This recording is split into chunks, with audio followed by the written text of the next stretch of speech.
Hola, soy la maestra Liliana Teresa. Hoy vamos falar sobre as fiestas. Hoje a gente vai falar sobre as festas e a gente está na apostila 2 da UE e a gente vai estar falando sobre duas festas importantes, a festa do Dia dos Mortos e a festa da Consciência Negra. Dia de los Muertos e Consciência Negra. A nossa disciplina é Linguagens Artísticas do México e eu sou a maestra Liliane Teresa. A segunda parte da aula, que é sobre consciência negra, a gente vai passar para essa parte, que é a segunda festa importante para a nossa escola, porque fala de tradições brasileiras e tradições também mundiais. A gente fala de leis, a gente relembra personalidades. É um momento bem importante na nossa escola, já que no Brasil a gente tem mais de 50% da população negra. Algumas das leis que a gente vê hoje em relação ao racismo, a gente vai ver que também vai ser utilizada, também deve ser utilizada pela população indígena ou de outra etnia, que passa pelo mesmo problema de racismo. Dentro do tema da consciência negra, a gente vai falar de as origens, as leis antirraciais, o movimento negro, o movimento Black Power, algumas personalidades que participaram desses dois movimentos. A gente vai falar sobre o pan-africanismo, um cadinho só, um pouquinho sobre afrofuturismo e sobre as comemorações, como elas são realizadas na nossa escola e fora dela também.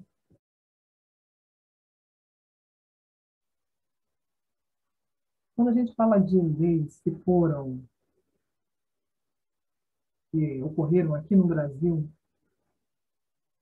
para ajudar as pessoas que vieram de fora da África para cá no processo de escravidão, a gente pode falar de algumas leis que colocaram, mas, por exemplo, não funcionaram tão bem assim para falar sobre abolição, para acabar com a questão da escravidão no Brasil.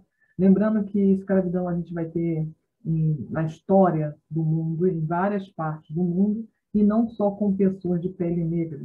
A gente tem na Europa, entre pessoas de pele clara, a gente vai ter na Índia, a gente vai ter também parte da história ali na região da África, entre os próprios africanos, a gente vai ter também aqui na América, com os indígenas, quando os europeus chegam aqui, tentam escravizar os indígenas, e antes ainda, quando as tribos brigavam entre si e escravizavam umas outras. O que modifica é o formato dessa escravidão.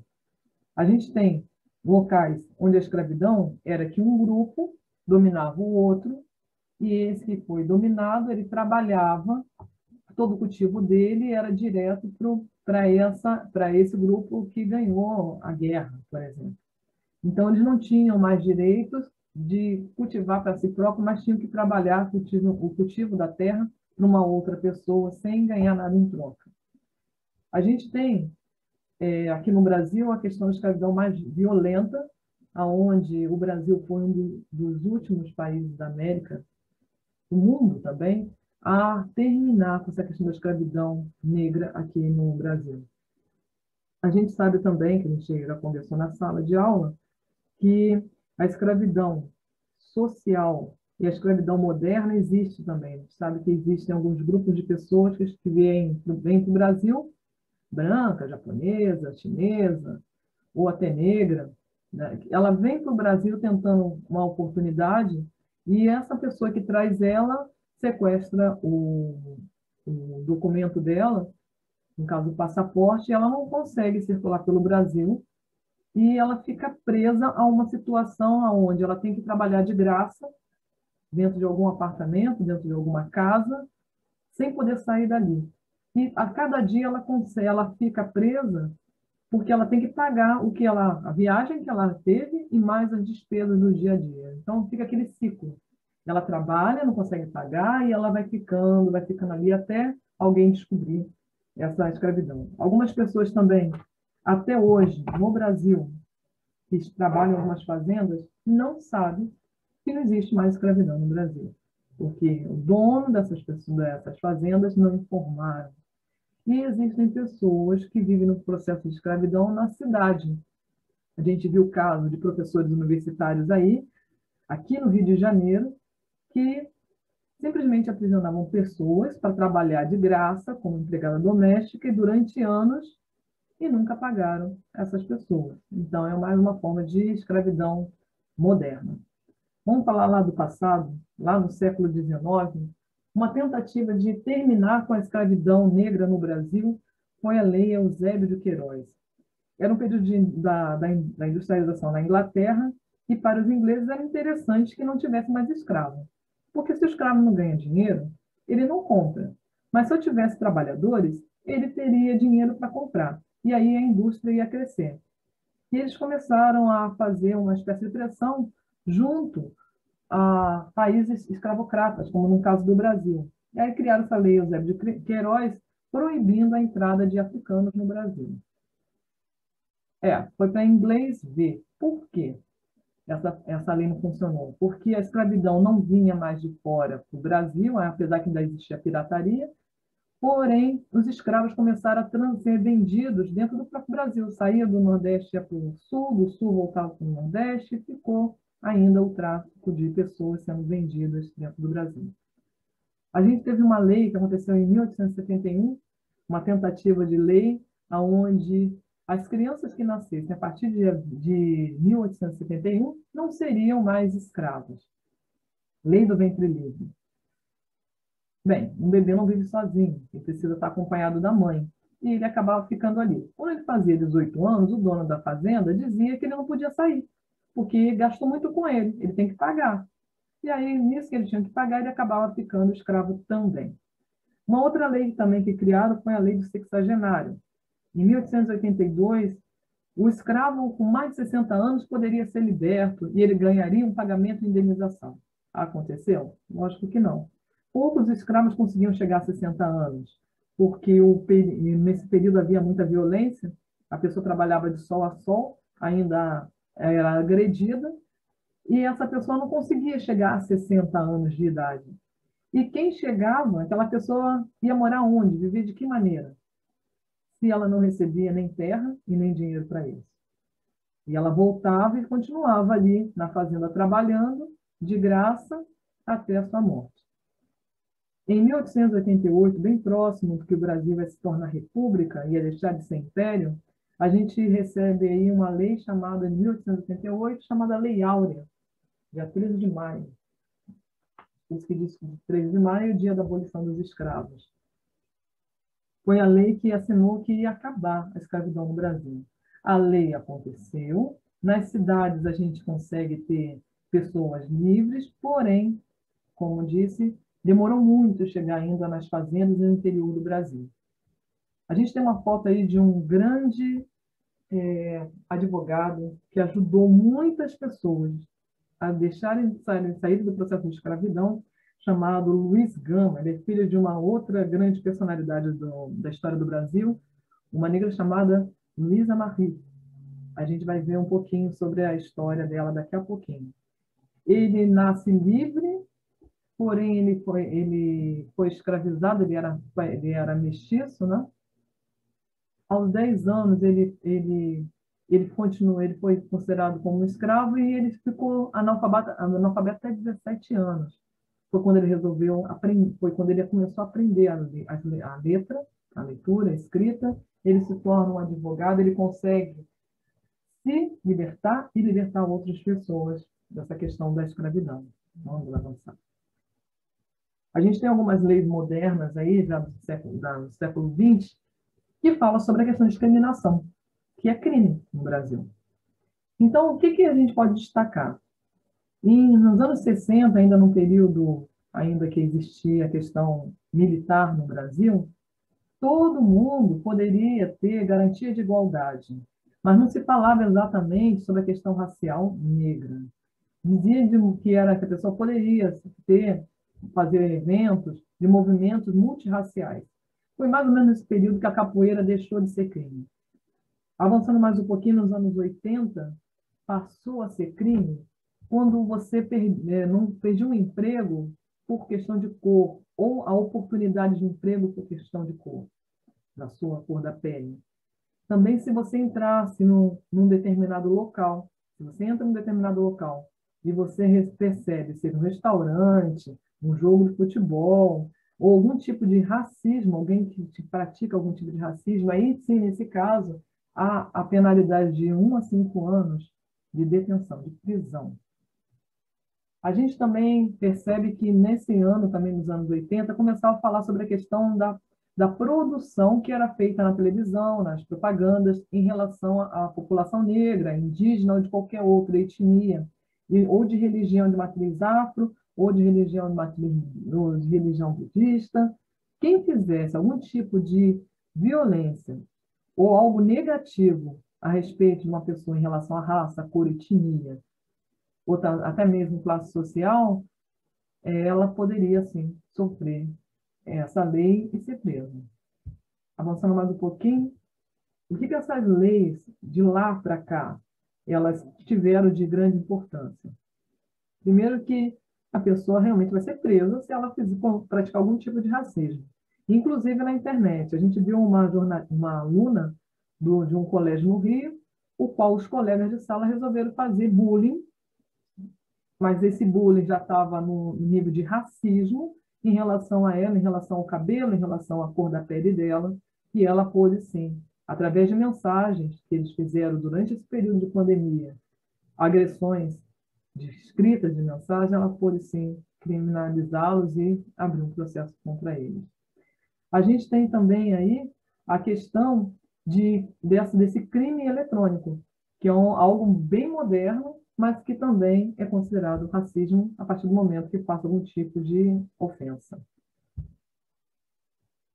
Anos atrás, a gente tinha pessoas, e tenho até hoje, pessoas que lutam contra a questão do racismo, a gente chama de movimento negro. Eles lutam contra o racismo, pelo direito de todos iguais e pelos direitos, o direito universal humano. Então, seja homem, mulher, criança, de qualquer etnia e religião, a pessoa deve ser respeitada. Avançando mais um pouquinho, o movimento negro, ele criou várias frentes, então também se reproduziu na arte, no cinema, no teatro, inclusive a gente já falou um pouquinho sobre o teatro experimental negro. A gente observa que a luta deles não é só contra a questão do racismo, e sim também para que se melhore o processo da linguagem artística, a linguagem do cinema, da propaganda, em relação a essa questão de fazer um folclore em relação à imagem do negro. Em vez de ficar sempre se repetindo, o negro pobre, o negro favelado, o negro que não é letrado, e que sim mostre famílias construídas, de alto poder aquisitivo negra. Porque se a gente não vê essas coisas na televisão, a gente vai achar como verdade que o negro não tem direito a estar em determinados locais ou postos de trabalho. Não pode ser um negro médico, não pode ser um negro cientista. Só pode ser sambista ou jogador de futebol. Não que sambista e jogador de futebol não seja profissão. São profissões que não é qualquer um que faz. Tem que ser uma pessoa com bom porte físico. Porém, a gente tem que saber também e sentir naturalidade em estar em qualquer espaço. A gente avança mais um pouquinho com o movimento negro, ele elege o dia 22 de novembro como Dia da Consciência Negra, porque é a data da morte de Zumbi do Quilombo dos Palmares, um líder quilombola brasileiro. Ele vivia ali na região da Serra da Barriga, e ele foi um dos maiores quilombos que a gente teve aqui no Brasil. Quilombo é uma comunidade de pessoas que moram naquele local de forma livre. Ela planta, ela colhe, ela inclusive negocia com a cidade mais próxima os produtos que ela compra, que ela vende. Porém, naquela época, eles achavam que todo negro deveria ser escravo. E os negros que conseguiam, estavam escravizados, Zumbi e seus amigos iam até essas fazendas e libertavam. Então, não existia só um quilombo. Existiam mais de 100 quilombos no Brasil. Hoje em dia ainda existem quilombos no Brasil. Pessoas quilombolas, inclusive, foram uma das primeiras a serem vacinadas contra o Covid, assim como os indígenas, porque são pessoas isoladas da sociedade e que podem ter um risco maior se a doença chegar até a comunidade deles. Avançando mais um pouquinho. A gente tem algumas personalidades aí do mundo, conhecidas mundialmente. A gente tem lá em cima Martin Luther King, ele conseguiu a maior marcha de pessoas nos Estados Unidos para falar sobre a questão do racismo, para falar sobre a questão de direitos iguais nos Estados Unidos e no mundo inteiro. Logo, aqui embaixo, a gente tem, junto na mesma época, nos Estados Unidos, o Malcolm X. Ele também discursava sobre a questão do racismo nos Estados Unidos. O que aconteceu com essas duas pessoas? Foram assassinadas. Infelizmente, tem pessoas que acham que os negros não devem estar aqui na Terra. Mas eles lutavam e, mesmo assim, o discurso deles até hoje é importante porque eles levantaram muitas leis. Leis, como a gente já viu lá no início do livro, da nossa apostila, ou do nosso slide, o qual fez com que a população negra hoje possa estudar, possa escolher a profissão que queira, possa escolher aonde deve viver, como deve viver e o que pode falar e fazer. Naquela antigamente não podia ter nada disso. Existia ônibus separados, locais separados, banheiros separados. Hoje em dia, isso não pode acontecer nem com negros, nem com japonês, nem com indígena e com nenhuma outra etnia, o racismo. A gente avança mais um pouquinho. Logo no meio, a gente tem o Nelson Mandela, que lutou pelas mesmas causas ali na África do Sul, depois eu vou acertar ali o acento, e mais ali do lado, a gente tem a Luísa Marie, mãe do Luiz Gama, que também lutou na região do Brasil, aqui no Brasil, contra a escravidão no Brasil. Ela parte de uma parte importante da nossa história, a gente vai falar um pouquinho depois sobre ela. E aqui embaixo, Abdias Nascimento, contemporâneo, agora recente, nosso, Mandela também. Ele é no Brasil, o Mandela na África do Sul, Abdias Nascimento está aqui no Brasil, e ele também contribuiu bastante, tanto com o teatro experimental negro, quanto com os movimentos negros no Brasil. Uma figura super vista em várias artes, que a gente nem sabe quem é ela, às vezes, é Angela Davis. Ela era uma ativista, ela é uma ativista, ela ainda está viva, ela é uma ativista.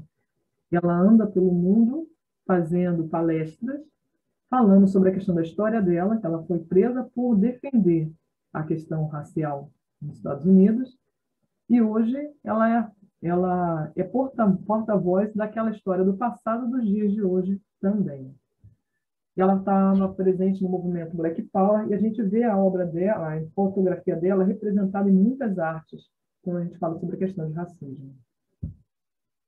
O movimento Black Power deixou como legado, além da questão do respeito ao negro, essa mãozinha fechada, essa mão cerrada. Essa mão cerrada a gente vê tanto lá no passado, com esses 3 atletas dos Estados Unidos fazendo a mãozinha fechada, num momento onde a questão do negro e um monte de negros morrendo nos Estados Unidos na década que eles viviam, até os dias de hoje, quando a gente vê esse corredor em inglês, o Hamilton, com a mãozinha fechada quando ele ganha as corridas. Ele é o maior corredor dos últimos tempos. Porém, ele mesmo diz que financeiramente ele não ganha o valor que se fosse um outro corredor de pele clara correndo. E, inclusive, a mídia, muitas vezes, não mostra a imagem dele sem o capacete, como se quisesse esconder o tom da pele dele. A gente observa aqui em cima os Panteras Negras. Eles eram um grupo, eles faziam revolução, protestos, em relação a essa questão dos negros. Avançando mais um pouquinho, nos Estados Unidos. O movimento Black Power não é mais só dos Estados Unidos, né? Agora é mundial. Pan-africanismo. Pan significa muitos, além.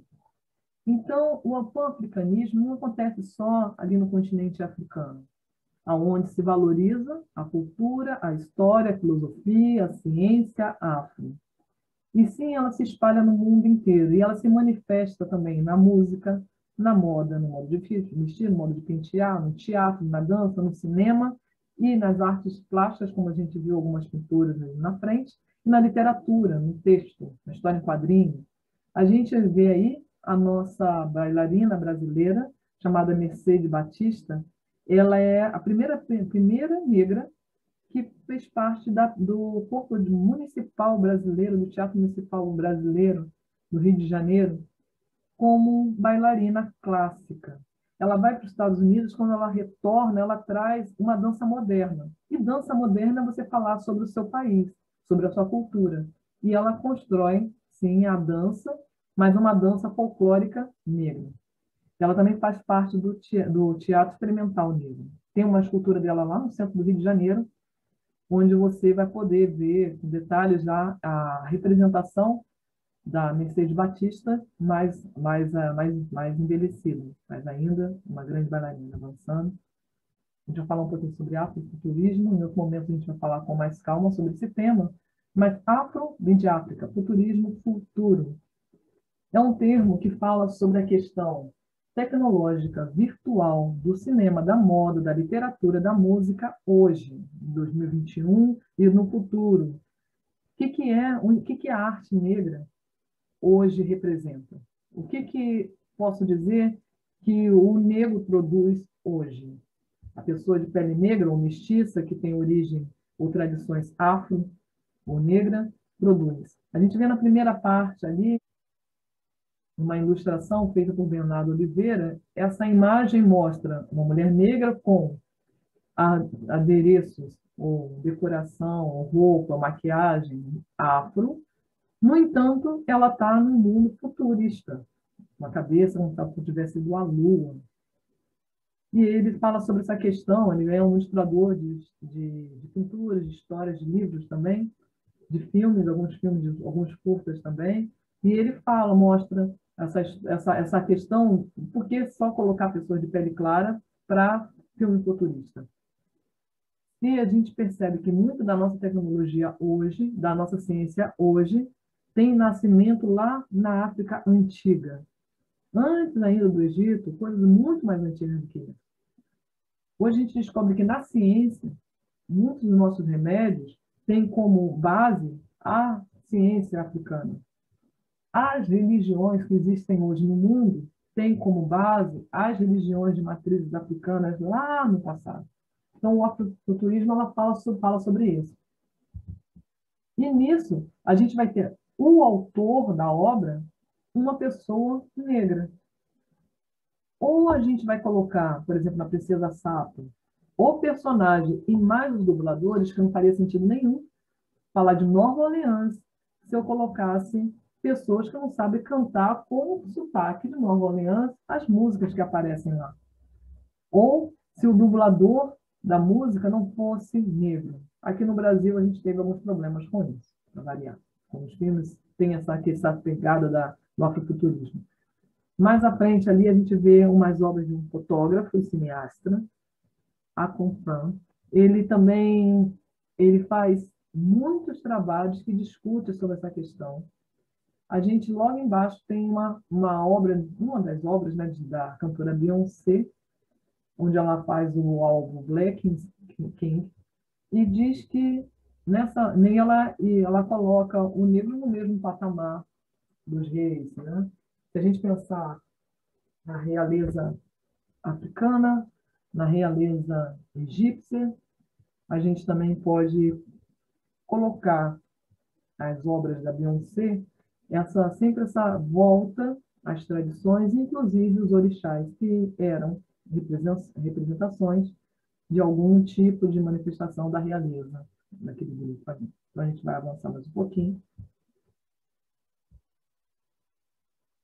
Falando de cinema, Pantera Negra. O Pantera Negra ele foi uma das revoluções que ocorreram nesse afrofuturismo, porque ele coloca tudo que diz do afrofuturismo. Ele tem o futuro, ele tem tecnologia, ele diz das matrizes antigas, tem uma parte da tribal, o qual essa tribal tem conhecimento técnico e tem respeito à natureza. Ele coloca também um guerreiro, ou vários guerreiros, mulheres guerreiras, fala sobre a questão social dessas pessoas.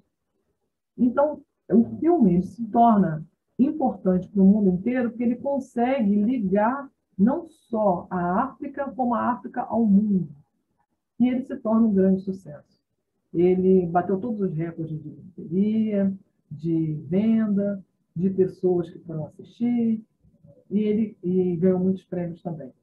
A gente tem aqui do lado o professor e cineasta chamado Marcelo Ribeira, da UFBA, da Universidade Federal da Bahia, a qual ele fala e destaca aos alunos sobre a questão do cinema africano. Hoje a gente tem muitas produções lá na África que às vezes não chegam aqui no Brasil ou chegam através de alguns eventos ou nas outras partes do mundo, mas que lá na década de 30, 1930, existia uma lei chamada Laval. Era uma lei inspirada no ministro da França, na qual o produtor, o cineasta africano, não podia filmar nem mesmo dentro da própria África que tivesse língua francesa, porque ainda era considerado território francês. Ele não podia fazer um filme por ser negro falando ainda da própria África. Durante muito tempo, a produção africana ficou presa a isso. Só que hoje existe uma grande explosão de filmes africanos. A gente futuramente vai poder ver algumas questões sobre essa questão do como é que o próprio africano faz o filme, vê o filme e produz o filme. Um pouquinho mais acima, a gente vê uma fala do escritor queniano. Ele diz que o cinema é parte de uma luta de construção desse projeto de identidade nacional ou nacionais.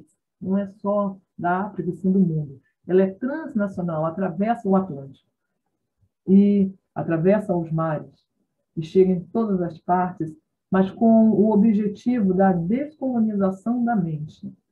A gente tem que achar natural, saber ser natural. Quando a gente ir a um consultório super chique de um advogado ou de um médico e encontrar um médico negro. E é natural. As nossas crianças não podem ter medo de andar em determinados espaços ou ficar assustadas quando vão ser perseguidas em alguma loja. Isso é racismo. Então, descolonizar a mente é você fazer filmes, produções, onde eu posso ter, sim, heróis negros, onde eu posso ter, sim, personagens com uma classe social alta ou não, e ter o negro produzindo na ideologia negra. O funk é importante para o Brasil porque ele conta a história do negro na comunidade. O rap é importante no Brasil ou no mundo inteiro porque ele conta também a história da comunidade. Assim como o samba. Se não tivesse o samba, muitas coisas da história do negro a gente não ia conhecer. O carnaval é uma manifestação cultural brasileira mundial, mas que no Brasil tem esse viés de contar, através de uma escola de samba, a história do negro no Brasil.